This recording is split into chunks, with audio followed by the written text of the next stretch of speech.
Hi everyone, I'm Airier, and today we're going to look at Overly Sarcastic Productions' Trope Talk for Dragons. Now, there's a few things I want to know in advance, and I'm sure Red will get to this, but are they focusing on dragons as in dragon, breathe fire, death, yes? Or are we talking about dragons as in every other trope that uses the word dragon to mean everything other than the physical animal itself, such as the ascending dragon, where it's actually the associate of the villain who becomes the villain, or something along those lines? I don't know, and honestly, if it's going to be all of them, holy shit, I'm probably just gonna have a geek out, which is different from every other time because I never do anything embarrassing on a video. This video was sponsored by World Anvil. We can't guarantee the furnace is heated by Dragonfire, but we can't guarantee that it isn't either. Anvil, furnace, yeah. Trope Dragons, talk. you know the ones. Big, scaly, fire-breathing, sometimes not any of those things. Oh my god, they have like a little tiny Mushu dragon. Nice. But let's be real, dragons aren't so easily Mushu defined, and that's what makes them so face, special. not the Dragon design. comes from the Greek drakon, meaning dragon. No, but literally it means One who stares? Really? I mean, I heard about Drakon before. I thought it just was the romanticization is what we got for dragon from Drakon. I didn't realize it had its own meaning, which in hindsight makes a lot more sense considering most words seem to do that.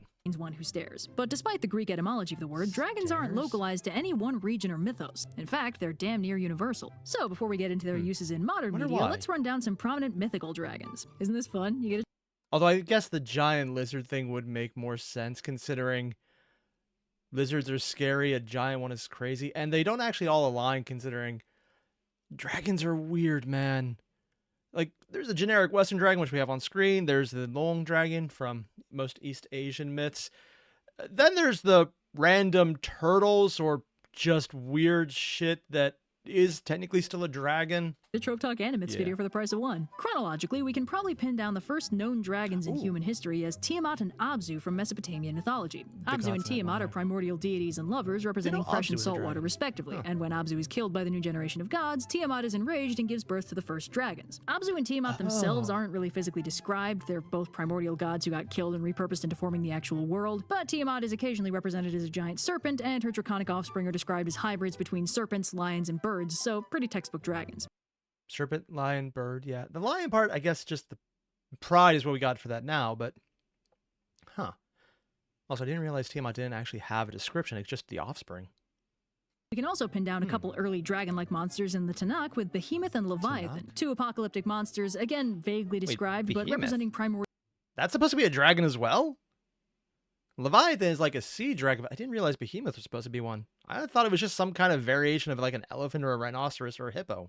chaos on land and in the sea, Which, respectively. admittedly, The all those things are Leviathan is terrifying. directly derived from Lotan, a massive sea serpent from Ugarit mythology that was defeated by a storm god. And keep an eye on that theme. We'll come back to it. Meanwhile, Mythology taking from other mythology. Okay, yeah. Behemoth seems to have influenced Bahamut, which in some Arabian mythologies is an occasionally winged enormous sea monster and or fish that carries the world. Egypt gives us the noteworthy Fish? serpents Apophis and Ouroboros. Apophis, as we've discussed before, is the giant spiky serpent that tries to eat Ra every Wait, that's supposed to be a dragon? I thought it was just a snake.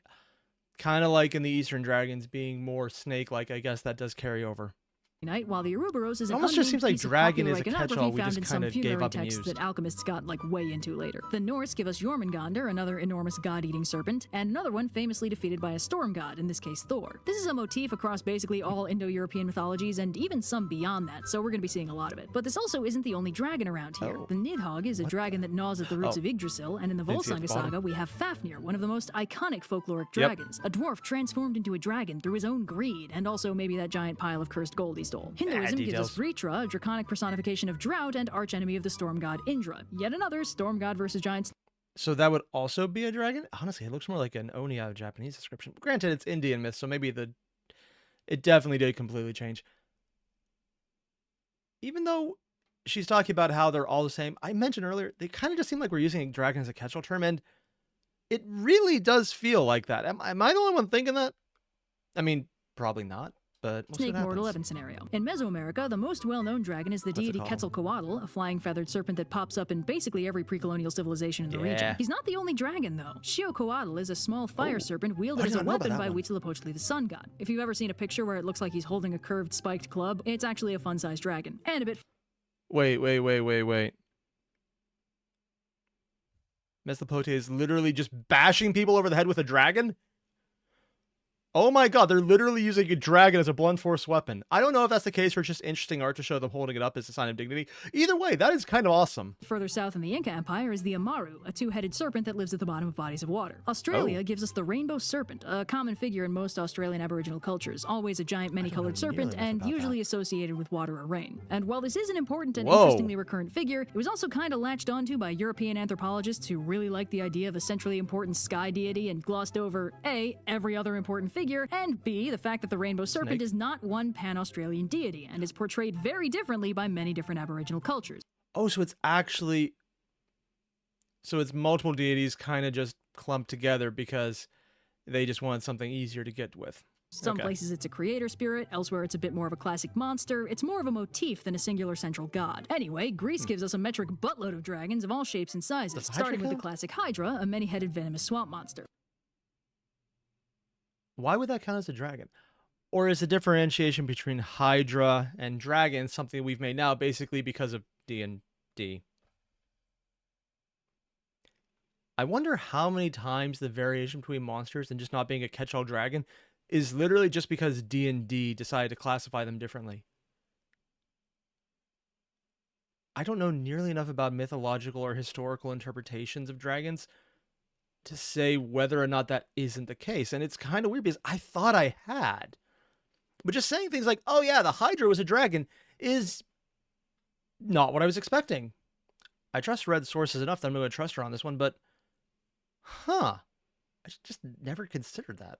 Ladon is the dragon that guards the Garden of the Hesperides, and an unnamed dragon fills a similar role guarding the Golden Fleece. Helios' chariot is sometimes pulled by winged serpents, Ketos is the sea monster that threatens Andromeda until Perseus kills it, and Python is a chthonic serpent formerly in charge of Delphi who's killed by Apollo so he can claim the oracle there. Typhon's dragon status is a bit debatable because he has a human head, but he does follow the Dragon vs. Storm God Ultimate Smackdown format when he's defeated by Zeus, so I'll say he counts. Fun fact, there's also an Armenian deity, Vahagan the Dragon Slayer, who is also a storm god. It's seriously everywhere, I don't know why. I wonder if it's just... I have an idea. Lightning, storm god, big loud noise. You see the lightning, it's a giant snake in the sky that is blazing, and then you hear as it disappears a giant crash. I wouldn't be surprised if that is actually the stemming of most dragon mythologies. Literally lightning storms, because they're entirely a global phenomena. It would be a giant serpent dealing with storms in the sky, which are mostly associated with storm gods. And you hear the crash, you could say that it's probably the dragon being defeated because you see it and then it disappears and there's a crash. I would not be surprised if that's at least a basis for a lot of the mythologies. Granted, there's also the entire mostly likely interpretation that there's a bunch that are completely deviant, but then just got folded in because, it's close enough, we'll just do it that way. Which is not just new to now, it's just been that way a long time. People will fold in myths, make variations, fold the myth variations in, and not actually keep track of what they started with. As mentioned way back when I did Window, Kirimu is a seven-headed dragon in the folklore of the African Great Lakes region, in the rare position of being blood brothers with the storm god instead of nemesis. In Western Europe, both four-legged winged dragons and wyverns, two-legged winged dragons, are very popular in heraldry, especially in Wales, where a dragon is on the flag. And there are quite a lot of ballads about dragons causing problems for a region before being killed by a passing knight or saint. Some of these were also metaphors for Christianity triumphing over paganism, and of course this region also gives us the unnamed dragon from Beowulf, which keeps the traditional venomous quality while also adding fire breath, a trait that has since become iconic. Meanwhile... Oh, wait. So Venom was the original one, but fire breathing started with Beowulf? Oh, I didn't actually know that's where it specifically originated. That's actually fascinating. China kind of has the dragon market cornered. They're incredibly common symbols representing strength, power, divinity, fortune, basically all good things. They're also very commonly seen as deities of bodies of water. There's evidence that dragons were prominent symbols in the area as early as the Neolithic. Chinese dragons, like many others, appear as combinations of several other animal traits, but with Chinese dragons it's actually very specific. Stag antlers, horse, camel or crocodile head, demon or rabbit eyes, snake neck, clam, frog or tortoise intestines, carp scales, eagle claws, tiger paws, and cow ears. Prominent dragons in Chinese mythology include Long Shen the Dragon King, Ao Guang, the Azure Dragon of the East China Sea, Ao Qin, the Vermilion Dragon of the South China Sea in the essence of summer, Ao Shun, the Black Dragon of Lake Baikal in the essence of winter, and Ao Run, the White Dragon of Qinghai Lake in the essence of autumn, who you may remember from their cameos in Journey to the West. There's also Huan Long, the draconic form of the Yellow Emperor, which is the center of the cosmos, the element Earth, and the Chinese quintessence. Chinese dragons are basically all... Wait, there's more than one emperor? I've heard of the Jade Emperor. I didn't realize there was a yellow one. This is me just not knowing nearly enough about Chinese mythology in this start. Most of my knowledge is literally from Reddit at this point, so... Note to self, find more of her Chinese mythology videos. Divine and fundamentally good, which is quite a change from the Indo-European model they of are general supposed- monster. are And supposed to be Japan good. sort of has two types of dragons. One kind, the Ryu, is very similar to Chinese dragons, typically water-based, divine, and occasionally wish-granting. And then on the other hand, there's things like Ikuchi, a sea serpent yokai that sinks ships, and Yamato no Orochi, an 8-headed snake killed by, wait for it, Susanoo the storm god. Yeah, keeping with it there. I don't know nearly enough about the storm-destroying ones. Not the Orochi. Yeah, the Orochi seems more like a Hydra, though. Boom. Now that's difference, a pretty it's solid more rundown of nuanced the now. major folkloric dragons. Obviously there are more, but I'm trying to do a video here, and this gives us plenty to work with. Now, one might be tempted to try and do some kind of taxonomical breakdown of categories of dragons based on morphology and stuff. Numbers of legs, wings, preferred habitat, etc. But while that I'm pretty sure D&D literally does that. could be fun, there's not really a point here. Dragons aren't a real animal that evolved. You can't arrange them on a cladogram to try and figure Because we'd be seeing the breakdown of how far back it goes versus how it gets a little closer into it. And serpent to fire-breathing Beowulf dragon, how it differentiates. Theoretically, you could do something similar, but it wouldn't be less the taxonomical and more the lore or history-based understanding of what a dragon is and how it is influencing future generations. Which is oddly enough something Red has done for a lot of her god videos. Specifically, the one I found best would be either Bacchus or, I keep going the Roman version on him, Dionysus, or, it's not Athena. I don't think there is an Athena video yet. I need to check it out if there is. Wow, I completely forgot the goddess of love's name. Venus or Aphrodite. That's the one. I didn't just forget one of those famous gods in human history. Yeah. But she's done those breakdowns of here's what it is, here's where it came from, and here's where we speculate it came from based on this, this, and this, that all kind of line up. So it actually is possible it might also be a combination. Just that level of deep dive, which I've heard is exactly what happens in the Detailed Diatribe series they do, and I need to still check those out. out when exactly fire breath developed and if it was before or after ground-based dragons split off from the sea serpent line or whatever. We're looking at these guys from a story perspective. So instead of trying to categorize noble steed, just misunderstood, distressing damsels, hoarding instinct, cursed, shapeshifting, divine-ish, and apocalyptically enormous. I just hope she makes a reference to Lord of the Rings when they bring out a specific apocalyptically enormous, if she stretches this out. Because there's a few dragons in there, like, is it Aclaron? Arlagon? I can never say the guy's name right, from the Silmarillion, who's just, yes, big. by legs or wings or scales, let's start breaking them down by what role they play in a story and what qualities inform that. So let's start big. Thanks to Tiamat, Abzu, Bahamut, Behemoth, Leviathan, Typhon, Jormungandr, and Apophis, the concept of an apocalyptically enormous dragon is pretty well precedented. Hey, Anglicon, that's the one. Anglicon the Black, that's the one from Lord of the Rings, yeah.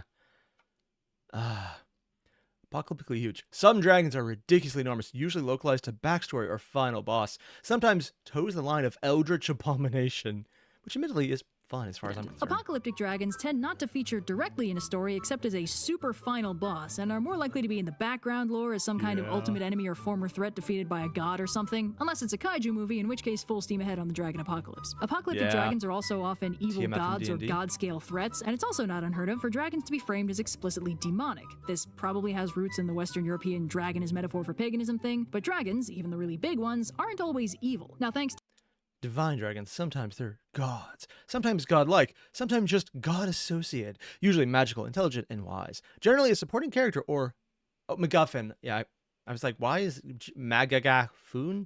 No, MacGuffin. Also, common in fantasy religions. Yeah, honestly, I can think of a few games flat out where the big thing is our religion is actually to a god and we didn't know. It was a dragon all along.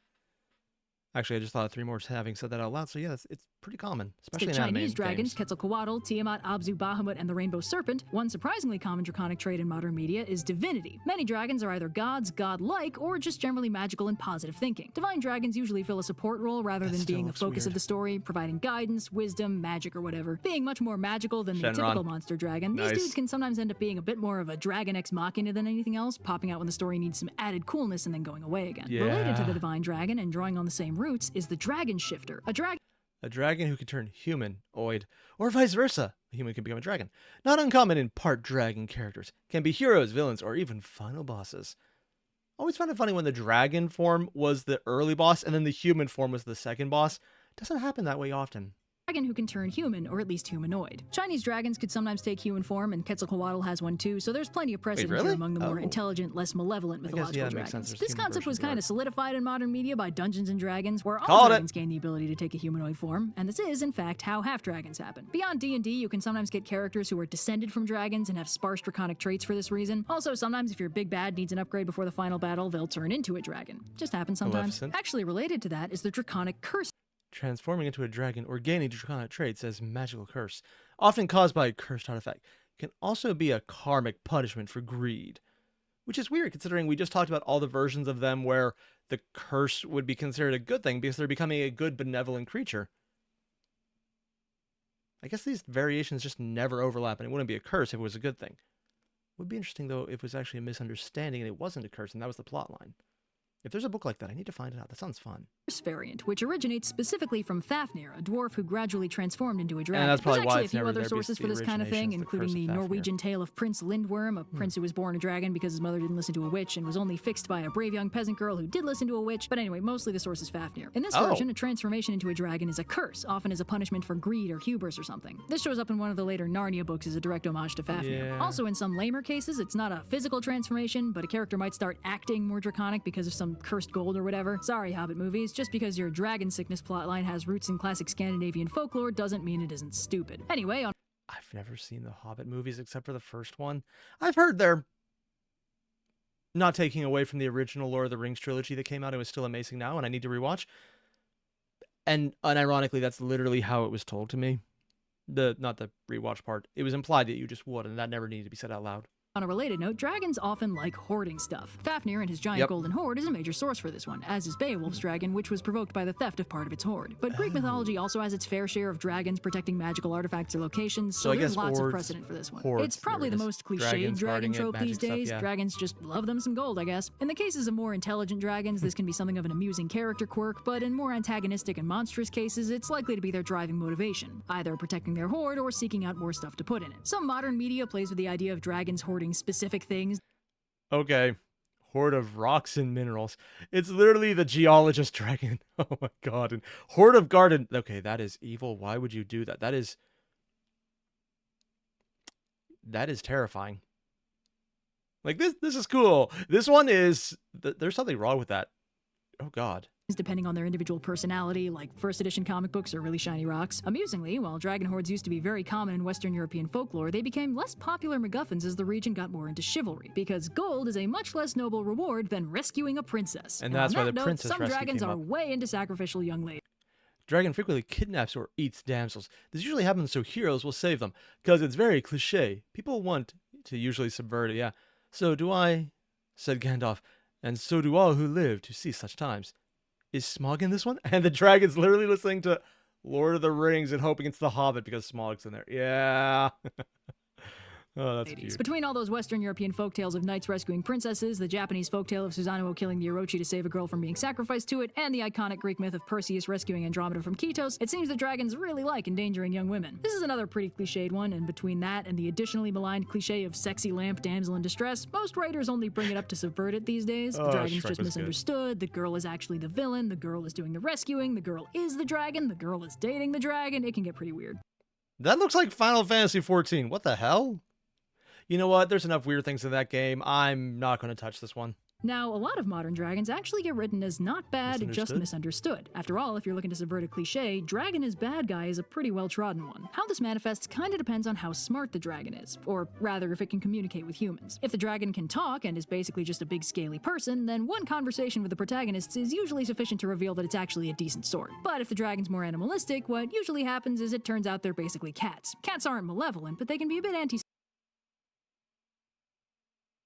Red? The fuck?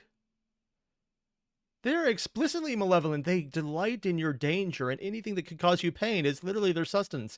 Eating comes second to this. I have too. I know they watch me when I stub my toe in the morning, and they just purr. And it's like, oh, you're adorable, but also my suffering amuses you. You're adorable little murder balls. Yeah. social and hard to read if you don't really know your way around them. And if you scale that up about 500 times and give it fire breath, you can get some pretty serious collateral damage from misidentifying something as a scratching post. And humans might conclude that they are actually malicious when they're really just misunderstood and potentially adorable. Dragon as cat is an extremely popular interpretation, and as a side benefit, it can make dragons cute. Win-win. Now, this last one is actually kinda new. There's no folkloric precedent for it as far as I can tell, and instead it can be traced back to Anne McCaffrey's Dragon Riders of Pern, which first came— Wait, seriously? That's where that came from? So the entire concept of a dragon rider, which is in every fantasy game altogether, is Anne McCaffrey. I've heard of the Dragon Riders of Pern. I never could find the books because they were always out, even now in libraries. I never bothered to buy them, but whoa. I didn't realize she actually started that trope. It's such a long-running series, I figured it was based on something else as the idea for it. Oh, that's actually fascinating. Came out in 1967. True to the name, this book okay, never mind. That makes a lot more sense. 67?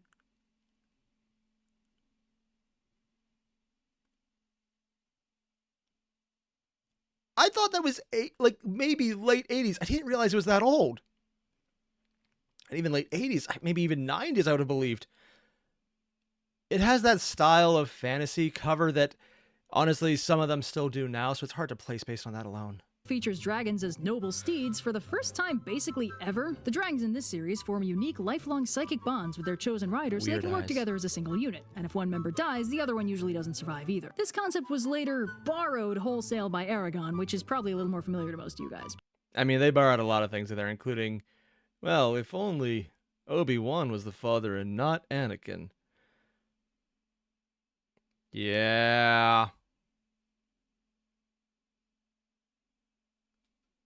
Or was that actually not the... whatever, doesn't even matter at this point. Dragon as noble steed has since become a very popular concept because, let's be real, dragons kick ass, and therefore riding a dragon makes you kick ass. Amusingly, the concept of bad guys riding dragons is actually a bit older. Tolkien had his ringwraiths riding fell beasts, which he wouldn't define as dragons because he had very specific opinions about what constituted a real dragon, but... Yeah, they would be more like abominations entirely. I would even hear him say a worm. Not a W-Y-R-M, it'd be W-O-R-M. That just happens to have wings and feet. Were nevertheless large, scary winged animals. So all these traits are pretty cool, and say, overall create a lot of possibilities for... Ghidorah is just enormously apocalyptic. Not cursed. Wait, no, it's baseline cursed. It has distressing damsels, and I guess going after the city would do it. Dragons in fiction, but it does... Toothless is noble steed and just misunderstood entirely. Does kind of beg a question. Shenron, not apocalyptically enormous, just close to it, and divine-ish. Misunderstood?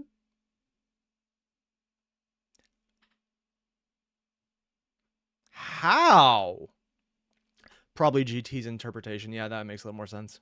Question: why dragons? This is a lot of ground for one trope to cover. Dragons can be everything from divine to satanic, animalistic to brilliant, personable to completely alien, and anywhere on the moral spectrum. We can't even pin down a physical definition of what a dragon really is. Now, Tolkien had some pretty interesting thoughts on what defined a real dragon. According to Tolkien, there were only two: our old friends Fafnir and the Beowulf dragon. These guys were more than just big, scaly monsters. They meant something in their stories. Fafnir is an object lesson on the dangers of greed, while the Beowulf dragon kinda smacks of the inevitability of age and mortality. To Tolkien, a dragon had to be essential to both the machinery and the ideas of the story. Essential to the machinery means... So when he had specific ideas, I thought Red was leading into, here's how he has to specifically look and function as a piece to set on a board. No, it's literally how you set and function as a piece of literature and what their plot line or their role within the story itself is. Oh, that's actually fascinating. Here's the thing. I know I've read this before. I probably read it over a decade ago, if not longer, and I don't remember shit other than I read it. It's important to the plot, while the rarer trait was being in line with the themes of the story. And you can kinda tell this in how he wrote his dragon. Smaug is definitely plot relevant, but his pride and deadly greed are also theme relevant, since those are the traits that end up leading to Thorin's downfall. This is a good angle, and it's very useful for the purposes of literary analysis, but I'm gonna respectfully disagree with the idea that these are the only dragons that matter. I think the fact that dragons can fill so many roles is much more interesting than the fact that only a few of them are actually structurally... I think a lot of Tolkien's view, though, is just the standard myopic vision you get from being British. Also, at that time period, I know what I said. I'm American, so I can say that because we do the same thing. But just is the general consensus of my culture, we're doing this, this is what's popular, this is what's known. But out of all the ones Red has mentioned, she's had so many and so many continents and so many different varieties. there's an entire chance that if Tolkien was aware of them, it was peripheral at best. Because, well, one, Godzilla didn't exist, so that entire brand would not be a thing. Although Tolkien might have been alive when some of the first Godzilla movies came out. I don't know how old they are. It would have been close, but never mind. That's a completely different thing for another time. Well, if someone happens to know if Tolkien ever happened to see an early Godzilla movie, let me know, because that's just like the weird-ass shit that I have no idea if it would even be possible, and I kind of doubt it is, but if it was, I kind of want to know. Essential. Let's ask, why is the dragon the iconic fantasy creature? Why is it Dungeons and Dragons, not basements and basilisks, or mine shafts and manticores? Gorges and griffins? Treasures and tarasques. Okay, sorry, I'll stop. Why are... I mean, Trask, that's the one. Technically, that also is a type of dragon. Sometimes. In D&D, it's not. In mythology, it can be. And in the actual book of the Bible, where it's mentioned, it literally was a dragon. So, yeah.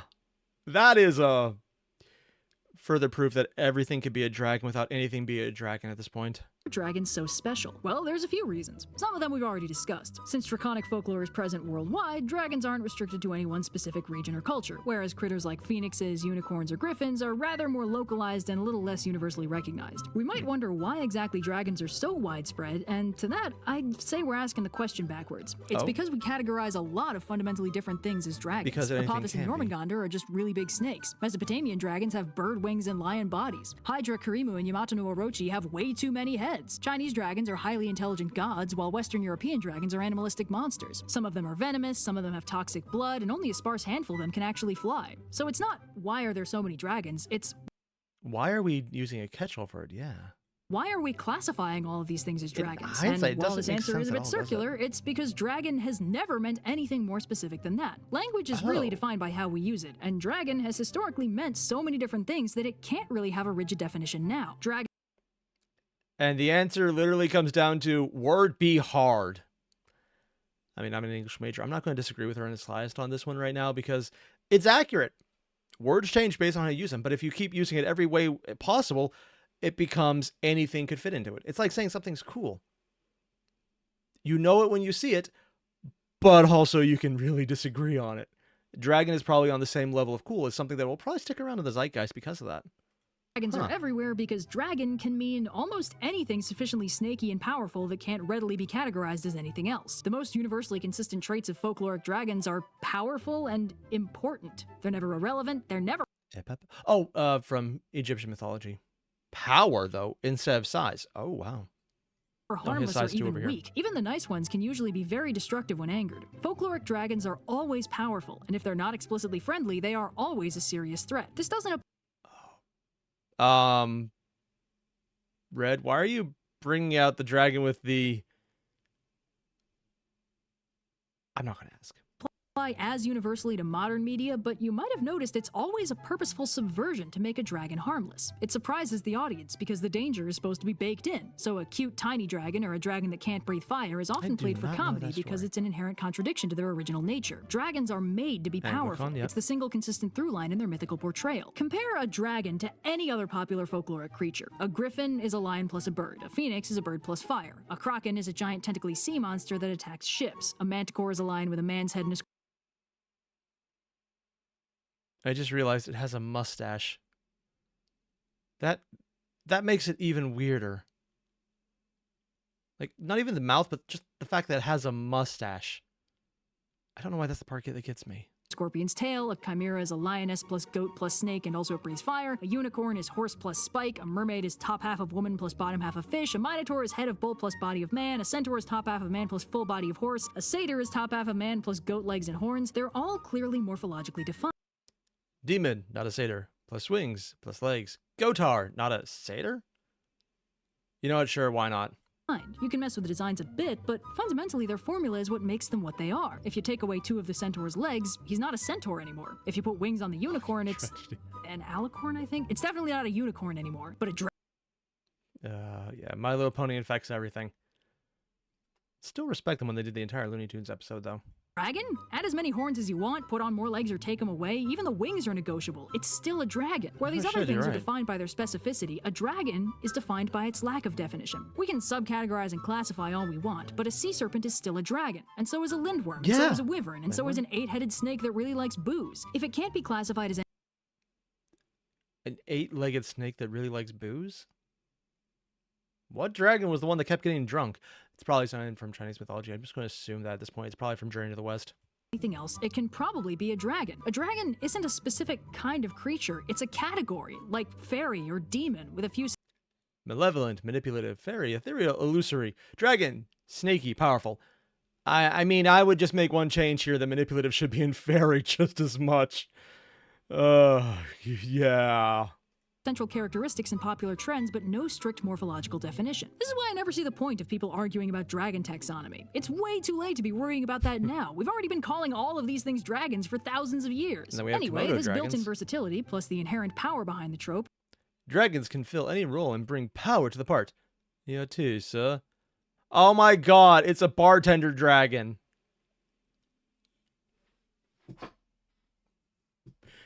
Can I just be honest for a second? If there was ever some random fantasy setting where the giant world-ending size dragon has a little bar and they just move their hand in there to adjust the coffee machine, I'd just be sitting there going like, I have no idea what's going on and I love this. Especially if they never mention and only one person notices and they're just not going to say anything because what the fuck is going on? That kind of humor is just amazing for me in setting.